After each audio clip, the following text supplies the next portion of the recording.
case we have, again, forget politics.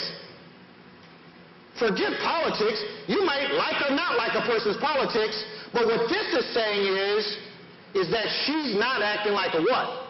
A woman. And that's very reminiscent when I was growing up of people saying of an ambitious African American, they're trying to be what? Yeah.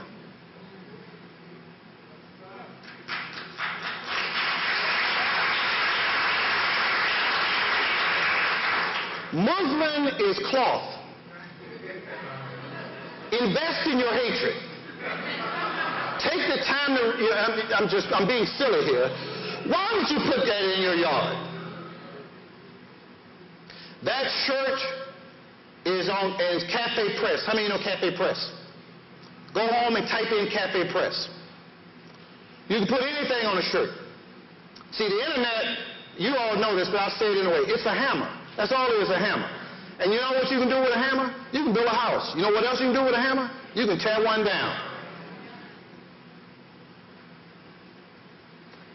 I was watching CNN, I don't know, 3 or 4 years ago, and they showed this game where you shoot the Mexicans as they cross the border. We've been using that game for 4 years in the museum. Because my student, one of my students, when I was teaching, was sitting at his desk one day playing the game. Games and toys are an especially pernicious way to spread hatred.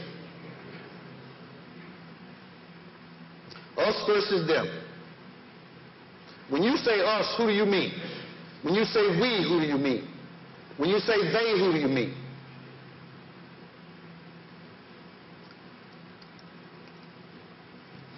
You don't know this about this picture, but it was right outside of a football game on a Friday night.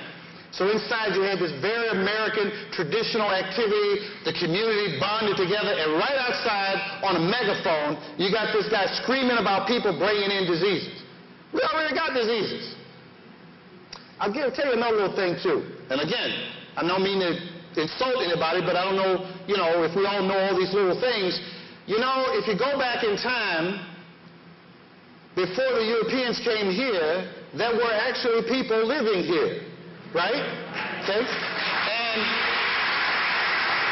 one of the most bizarre, arrogant ideas on this earth is that you can discover people. That is bizarre. The hell are you going to discover somebody that's already there? That is stupid. But when I was in the fifth grade, my teacher was telling me about Balboa. And, what this Florida. How? It was a personal discovery. Right? Same thing with Texas and, San Francisco, San Jose, San Diego. That's not Millertown. You understand what I'm saying? The people, Californos, were living there.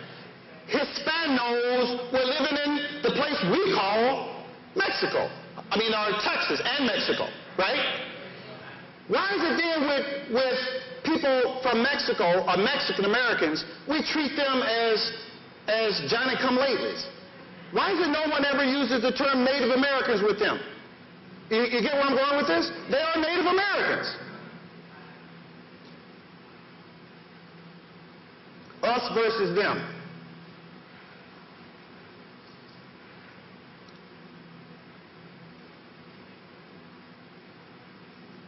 There's a cultural war going on.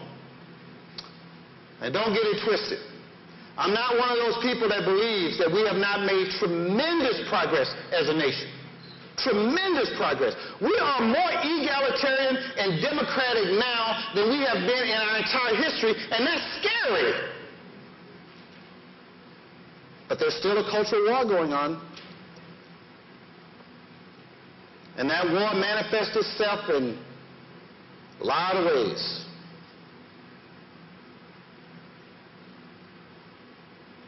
I want you to speak English or get out. If you don't speak English, you shouldn't vote. Well, I got a different thing. If you don't know who the mayor of the city where you went to sleep in is, you should get out. If you made a D in your math class, you should get out. If you hate folks, you should get out.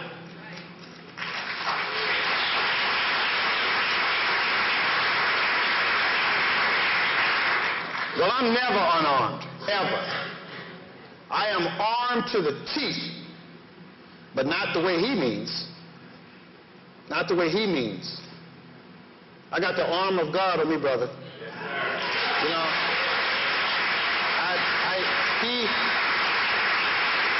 he's armed in a way that's not going to really help. That's not going to stem the tide. He's a dinosaur.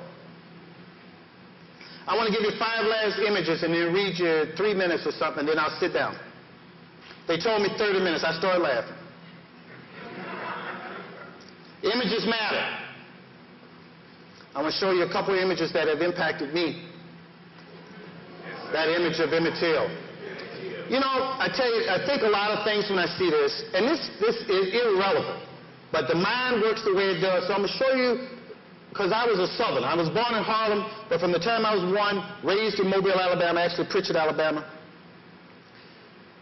But I'm going to tell you what popped in my mind when I think of this. What I thought was, now he was from Chicago, coming down south and all that, you know, but what I thought and still think every time I see this is, what a beautiful little boy. Now, this is why I say it shouldn't matter. It shouldn't matter if he's the ugliest person who ever lived. But what a beautiful little boy. What a beautiful little boy. Sometimes I have people, they come up and they say, well, what would you have done if you'd have been there when Reggie Denny was attacked? And my answer is simple. I would have helped him. That's what I would have done. Don't project your foolishness onto me. I would have helped him. This is amazing to me.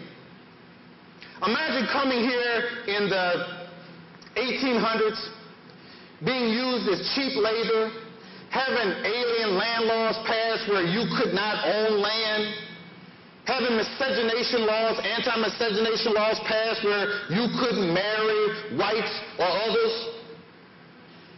being mistreated, and yet working as hard as you could, not making much money, but saving your money, pooling your money, and building businesses, and then one day having a truck come up, pull you away, take you somewhere, and 110,000 other folks just like you, taking you someplace, you don't know if you're coming back, you don't know if you're going to die, and on your way to that place, you're singing God Bless America and the Star-Spangled Banner. See why that image gets me, brother? This was almost self-explanatory, isn't it? The symbolism here is just too great. Because when Boston had integration, desegregation, pluralism, diversity, fairness, whatever you want to call it, democracy, they overreacted. We have been hearing for years how the South, how Pritchard couldn't be desegregated. Selma couldn't be desegregated. Like, we hadn't heard about Boston. And that image right there, and I'm not saying that that's indicative of everybody there, but it's indicative of him.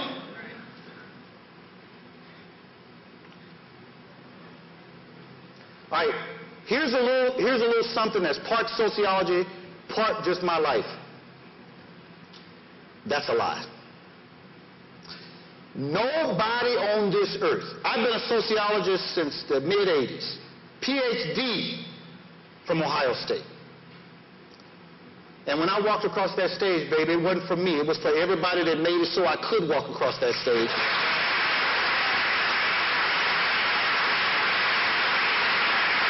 And I had some of the best teachers in this country. I have talked to physicists, geneticists, psychologists, sociologists, and others.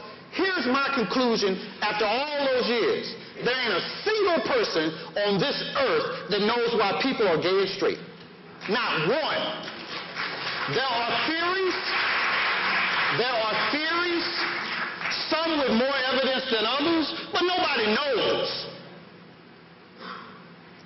But this I know, coming out of Cedar Grove Missionary Baptist Church in Pritchard, Alabama, that's a lie.